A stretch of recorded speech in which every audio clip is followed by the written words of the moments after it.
滚！大家好，这里是绿色健康频道。各位黄姓人应该记得，我们之前讲过一个非常阴间、恐怖、邪恶的暗黑光盘，11必叉1371。后来我们知道，这只是一个 Chernobyl Bitch 搞的艺术项目而已，就非常的 shit 啊，非常的 shit。但今天呢，不一样了，跟以往的妖艳贱货不一样了。我们本期讲的东西被称为互联网5大最可怕的未解之谜之一，其神秘性、黑暗性和骚扰性比1371高出几十个1371，直到今天仍然是一个谜，只有高智商的人才能看懂。如果你觉得自己是高智商的话，别走开，有你好康的。欢迎收看互联网最神秘谜题之残3301。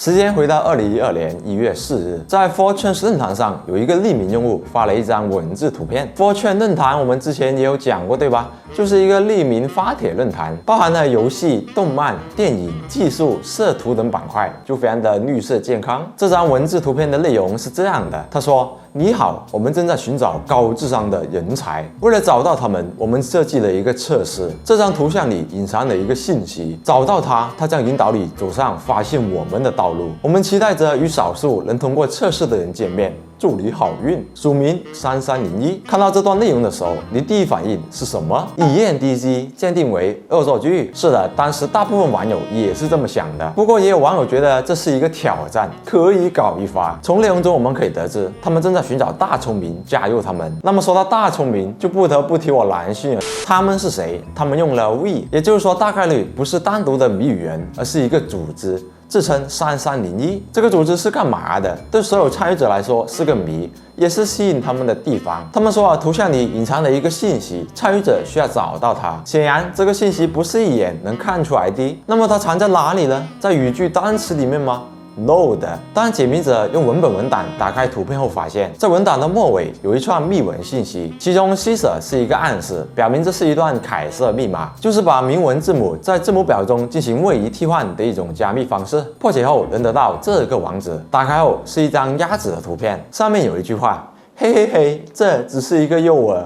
看来你没有把信息猜出来哦吼，原来被耍了，这是Chernobyl Bitch。显然3301早已有备而来，你太卑鄙了。那么隐藏的信息在哪里呢？其实就在这段话里面，解谜者们发现文中的 out 和 guess 这两个词似乎在暗示一个隐写软件 outguess。使用这个软件可以把图像中的信息隐藏。用它打开最开始的文字图像后，真的出现了一段线索。他说这是一本书的编号，要找到这本书和更多信息，前往这个网址。下面还有一组数字编号。打开网址后呢，定位到了 Reddit 论坛的一个板块中。页面上方有一个字符串标题 A 什么追，右边还有一个包含了标题的家常字符串，下面只是一连串的加密内容，而且有他喵的188项，这没必要吧？这么客气啊？不过呢，其中有2项是英文的，分别写着 problem 和 welcome。打开之后是2张这样的图片，不知道想表达个啥。这个时候就该传统软件 outguess 出场了。利用它打开后，果然发现了隐藏信息。其中 welcome 这张图中隐藏的信息是这样的，什么意思呢？就是说进行到这一步的时候，已经有非常多的解谜者参与其中了。所以为了防止出现假冒3301的人，他们接下来将会用 PGP 加密技术对发布的线索进行签名，一般就解谜者验证信息的真伪。这么看，这不像一个恶作剧，他们认真起来了。然后是 problem 图片里隐藏的内容，密钥一直在你眼前，这不是追求圣杯，不要把它变得复杂化。这似乎是一句暗示啊，告诉解谜者们密钥就在眼前。在哪里呢？细心的人会发现，在之前打开的 Reddit 页面的最上方，能看到一些点线组成的图案。这显然不是背景这么简单，实际上它是玛雅数字，转换之后能得到一串这样的数字，什么意思呢？不懂。但如果把它跟页面的标题对比后，就会发现完全是对应上的。也就是说，可以把字母替换成数字。利用这一方法，右边的这行加长字符串就可以转换成这串数字。再利用之前的凯撒解密法破解，这串数字又可以转换成这串字母。得到的这2串数字和字母有什么用呢？没错，就是用来破解Reddit 页面上的这188项加密信息的。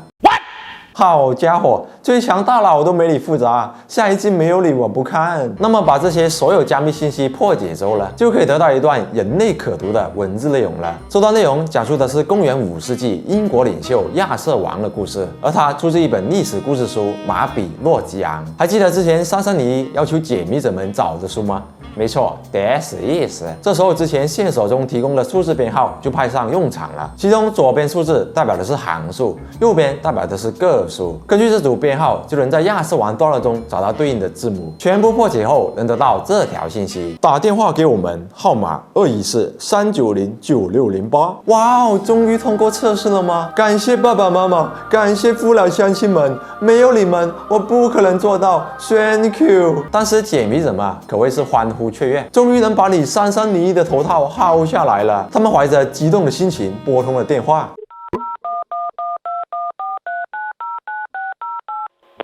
Very good. You have done well. There are 3 prime numbers associated with the original final .jpg image. 3301 is one of them. You will have to find the other 2. Multiply all 3 of these numbers together and add a .com on the end to find the next step. Good luck. Goodbye. 不对呀，这不对呀，人呢？我问你人呢？哪去了？怎么是机器人？这时候解谜者们才恍然大悟，原来这谜题不是一个，而是一环套一环的。你接受了挑战，你就要进行到底，否则你永远找不到他们。跟你没完，你等着我！你等着！他们说在第一张图片中有3个素数，你能找到吗？给你3秒钟试一下，预备3，好了，揭晓答案。另外2个素数从内容中是找不到的，不管是不是隐藏内容，你需要观察图片的尺寸，它的像素是509乘以503，恰好都是素数。把它们相乘之后，能得到这个数字。通过它打开网址，能看到一张印有蝉的图片，下面还有一个倒计时。看不懂对吧？还是要用到传统软件 Outguess。打开图片，又能看到熟悉的线索了。他说，请在世界时间2012年1月9日星期17点的时候回来查看。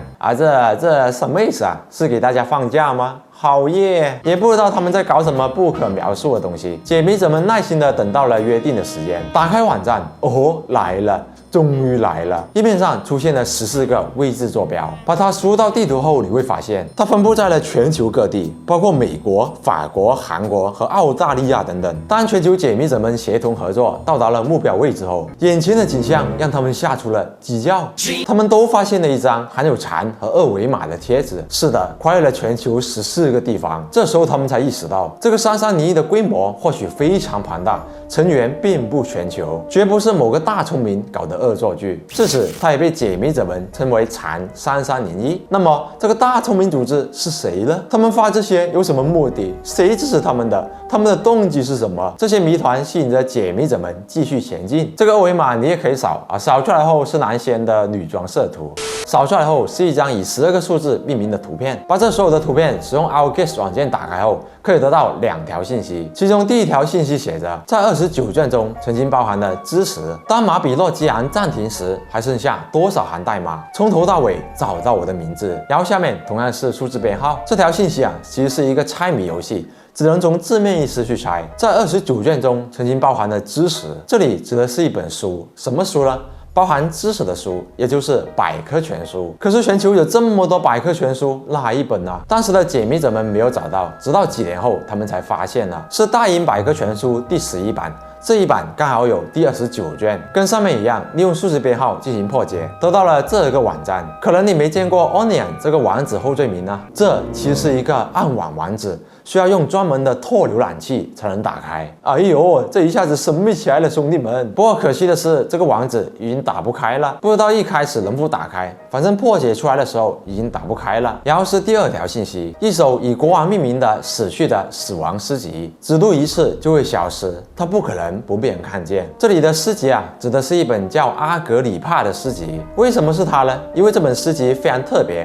它是一本电子诗集，都什么年代了，还在读传统诗集吗？储存在一张软盘上，而且只能读一次，之后它就会被自动加密，也就对应了信息里说的只读一次就会消失。同样，根据数字编号破解后，能得到这个暗网网址，打开后能看到一句话，意思是要求解谜者们创建一个个人邮箱发给他们，几天后他们会给你的邮箱发一串加密数字，将数字加到此页面的网址后面，就能找到下一步线索了。注意，每个人收到的数字都是不一样的，不能共享。也就是说，此次谜题已经不向所有人开放了，只有那些最先访问了该页面的解谜者才能看到此内容。后面来的那些复制粘贴党只能看到这样一句话：我们要的是最好的，而不是跟屁虫。翻译成人话就是：我们只对少数的大聪明开放，那些只会跟风的给野爬，非常装逼，对吧？也显得他们非常神秘崇高。不过后来他们还是给了其他解谜者第二次进门的机会。那么这些成功接触到数字的解谜者获得了什么信息呢？是这样的，内容提到这首歌是你的道路，启蒙路上的第一站，跟随它，不要分享，让合唱成为你前进的向导。下面则是歌词，同时从里面的加密信息中可以提取出一份音频文件，每一个解谜者收到的音频文件都是不一样的。其中的一个版本是这样的。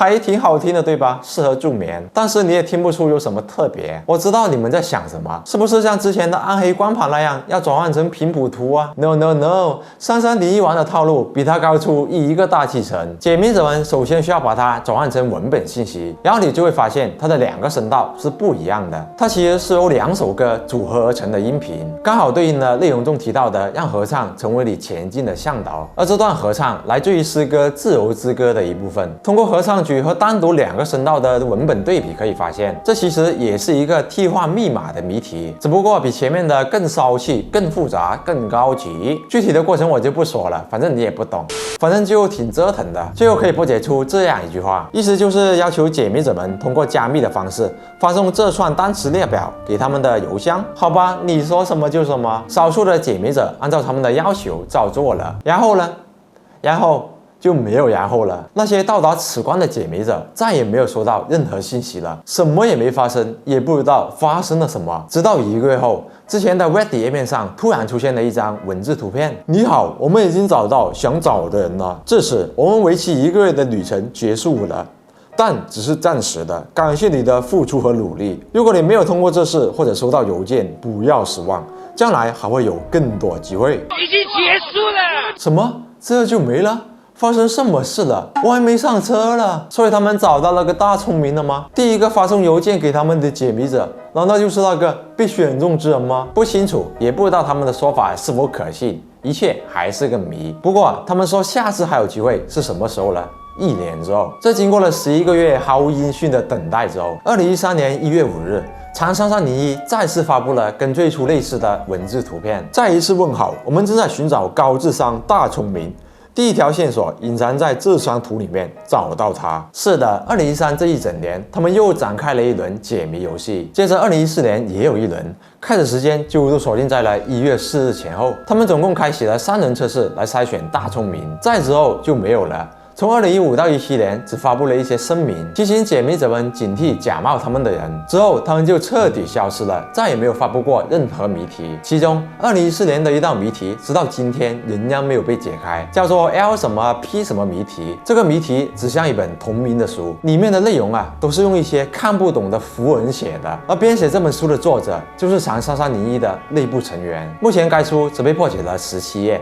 还有58页仍然是谜，要想弄懂它的全部内容和隐藏的信息，恐怕比男性女装还难呢。也不知道它里面是否揭露了关于长3301的真相，没有人知道他们到底是个什么组织。但可以确定的是，他们十分精通密码学、数学、计算机学、隐写术，也涉及艺术、绘画、书籍、音乐和宗教等多个领域。可以说里面个个都是人才啊，说话又好听。这也就是为什么长3301被称为互联网时代最复杂、最神秘的未解之谜。为什么是蝉呢？如果你参与了解谜的话，你会发现谜题中多次出现的素数，而蝉在地下潜伏的年数基本都是素数，比如13年或者17年。这是为了避开捕食者的狩猎周期。为什么是3301呢？因为这是一个特别的素数，前后双素数。虽然我们不知道长3301具体是个什么组织但网络上对它的猜测已经百花齐放了。首先，我们已经知道他们的出题目的是什么了，就是为了招募高智智商、大聪明，而且是那种认可他们信仰且守口如瓶的人。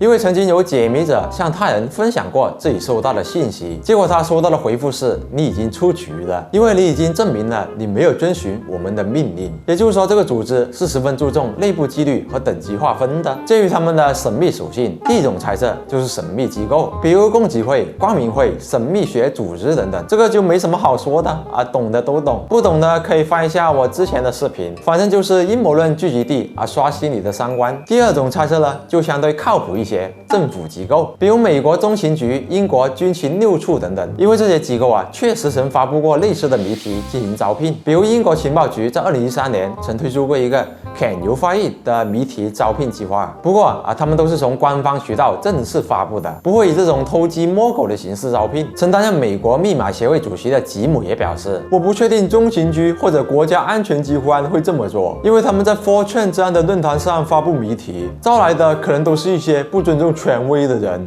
你这么说就侮辱 4chan 用户了，请给他们道歉。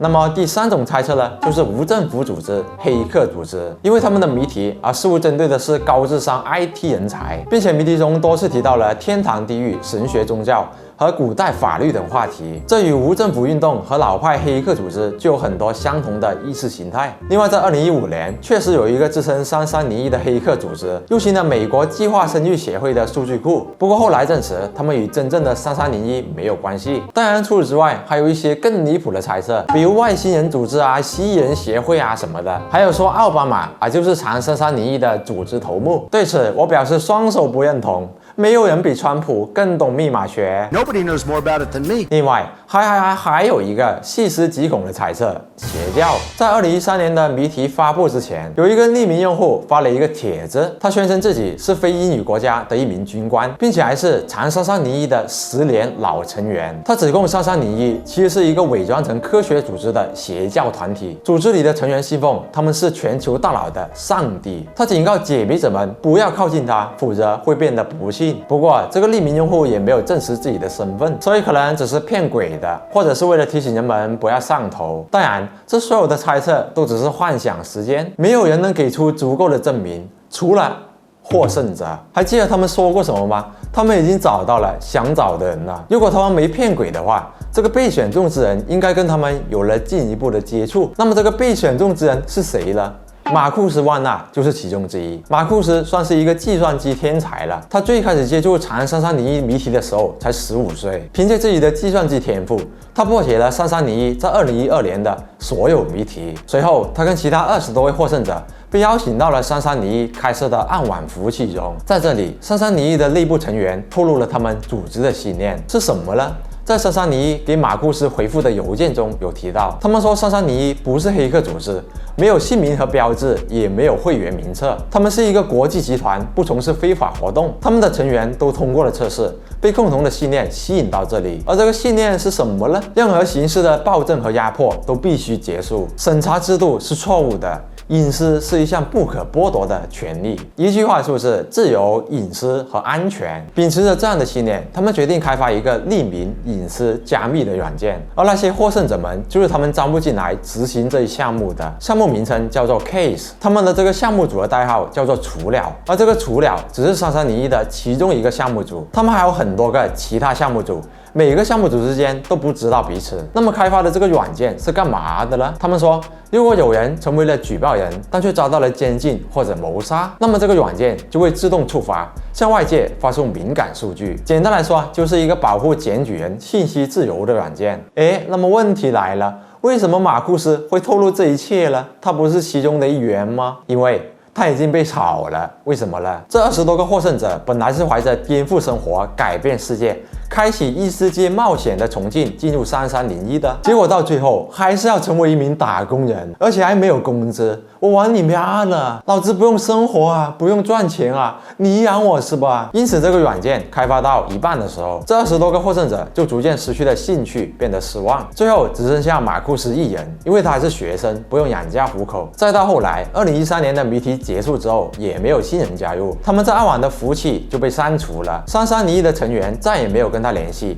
他意识到自己已经被炒了。说到底，他们不就是想白嫖免费劳动力吗？太 shit 了。所以根据马库斯透露的信息，我们知道长3301应该是一个完全匿名的组织，没有任何标识，内部成员也不知道彼此，或者3301就是唯一的标识。又或者只有高层的干部才能知道更深层的信息。我懂了，迪亚波罗是吧？而他们组织的信念是自由、隐私和安全。那么根据这些线索啊，目前有一个最有力的猜测，他们是 Cypherpunks 组织的成员。没错，就是大卫和 Lucy。Cypherpunks 啊，是一个90年代初由数学家、计算机学家和电子工程师组成的组织。他们的宣言是通过密码学、数字签名加密等等构建一个匿名系统，而他们的杰作之一就是 PGP 签名加密和托尔加密网络。是的，就是前面3301的谜题中出现过的东西，是他们开发的。另外，最有说服力的是这个3301使用的邮箱地址，这个地址在 Cypherpunk 组织开发的早期软件中曾出现过，所以很多人推测